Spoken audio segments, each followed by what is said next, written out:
So in this story, we are first introduced to a world where one day, out of nowhere, a multitude of monsters called kaiju appear among humans, wreaking havoc across the globe. But soon, humans discover that not every monster is evil. Some are good. At this critical juncture, a hero emerges to protect humanity. Using his superpowers to fight the demons, he saves people and calls himself Ultraman. We learn that Ultraman has been keeping the world for 30 years. The story begins in Japan, where we meet a little boy named Kanji, playing happily with his parents. Kanji's father is Professor Shadow, and his mother is named Emiko. Soon, it is revealed that Kanji's father, Shadow, is the real Ultraman, tasked with keeping Japan safe from the kaiju monsters. At home, a robot named Mina helps with cooking and other chores. Kanji's mother, Emiko, is a big baseball fan, and Kanji's parents have high hopes for him. The family is chatting happily when suddenly, an earthquake strikes. At that moment, a hologram of Dr. Naro appears from the robot Mina, announcing that the largest kaiju ever has emerged and is causing massive destruction, leading to the deaths of thousands. Shadow is responsible for saving the world, so he tells Emiko to take care of Kanji and prepares to leave. Kanji pleads with his father not to go, wanting to stay with him, but Shadow reassures him that he will return soon. Shadow then transforms into Ultraman and sets out to save the world. We fast forward 20 years to see Kanji as an adult living in America. He has joined a baseball team and is its best player, becoming quite famous, just as his mother wished. However, we learn that Kanji's mother has passed away, prompting him to return to Japan and join the Japanese team. Kanji joins the team in Japan, but he has another reason for returning. His father has grown very old, and now Kanji must take on the responsibility of Ultraman. Kanji holds a press conference for his Japanese fans, answering all their questions. However, a reporter named Emma asks about his mother's death, which angers him, causing him to leave the conference abruptly. Just then, Kanji receives an alert on his watch about a kaiju attack. He rushes to the scene and starts fighting the kaiju, but he's getting badly beaten because he can't use his full power without causing too much destruction around people's homes. Unsure how to win the fight without going all out, Kanji eventually decides to use his full strength, delivering a powerful punch that sends the monster flying. Despite this, the kaiju still has some power left and continues to fight. At this moment, the kaiju defense force arrives and captures the monster. They tell Ultraman to stop fighting because he doesn't have government permission to fight and could be arrested if he doesn't comply. Kanji notices his suit's battery is running low, which means he'll lose his powers and doesn't want people to discover his true identity.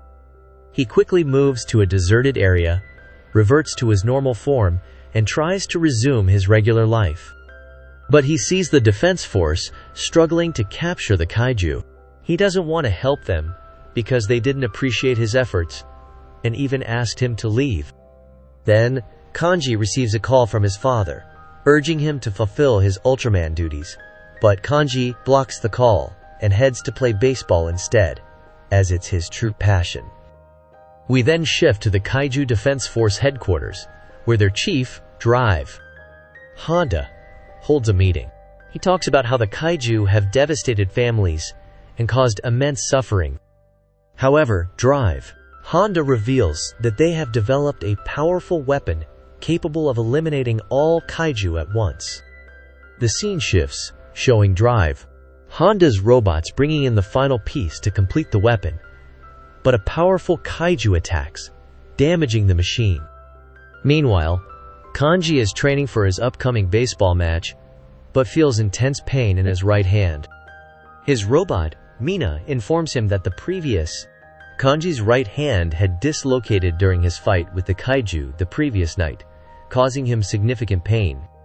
He starts to wonder if enduring such pain is worth it for people who don't even appreciate his efforts. Consequently, Kanji decides to stop being Ultraman and leave the responsibility to the Kaiju Defense Force. Kanji arrives for his first Japanese baseball match, but due to his right-hand injury, he can't hit the ball properly. He switches to batting left-handed, something he has never done before. Amazingly, he hits a powerful shot that sends the ball out of the stadium, earning cheers from the crowd. His father, Shadow, watches the game from home and cheers proudly for his son's impressive shot. Suddenly, Shadow receives an alert about a kaiju attack, which happens to be at the very stadium where Kanji is playing. The kaiju, named Gaina, isn't attacking anyone, but is there to retrieve its cage that the Kaiju Defense Force had stolen. Unaware of this, Kanji transforms into Ultraman and attacks Gaina, who retaliates. Dr. Honda orders his team to retrieve the cage at any cost. The Kaiju Defense Force arrives and attacks Gaina, who is determined to get the cage back, even if it costs him his life. Ultraman realizes something is wrong and sees Gaina fleeing with the cage. The Defense Force pursues Gaina with their jets, launching strong attacks. Ultraman tells them to leave the kaiju alone, but no one listens. He approaches the monster and urges it to drop what it's holding and leave peacefully, but Gaina doesn't comply. Following Drive, Honda's orders, the soldiers fire numerous missiles at Gaina. Ultraman tries to shield Gaina, but many missiles still hit, causing the monster to fall. Kanji rushes to Gaina, and shortly after, Gaina dies. Kanji then examines the cage to see what Gaina was so desperately trying to protect. As soon as Kanji touches the cage, it opens, revealing an egg. Kanji realizes that it must be Gaina's egg, and that the kaiju was only trying to save its child. The egg hatches and a baby kaiju emerges. Just then, the Kaiju Defense Force starts approaching, forcing Kanji to flee with the baby kaiju to keep it safe from the Defense Force, who would likely harm it. Kanji quickly escapes via water, bringing the baby kaiju to his base. However, the baby kaiju clings to Kanji, refusing to let go. Mina explains that the baby kaiju thinks Kanji is its mother, which surprises Kanji as he isn't ready for such a responsibility.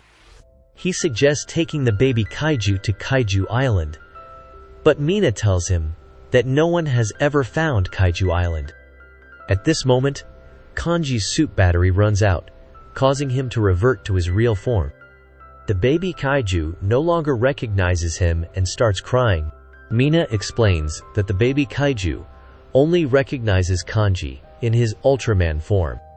She then places the baby kaiju in a glass cage. Meanwhile, Drive, Honda arrives at the scene and learns that the baby kaiju has hatched. He orders his team to capture the baby kaiju alive. Elsewhere, Kanji's father comes to visit him, but Kanji is not happy to see him. Kanji harbors resentment because his father divorced his mother when Kanji was a child, prioritizing his superhero duties over his family and leaving them behind. Kanji goes to the baby kaiju, who is still crying.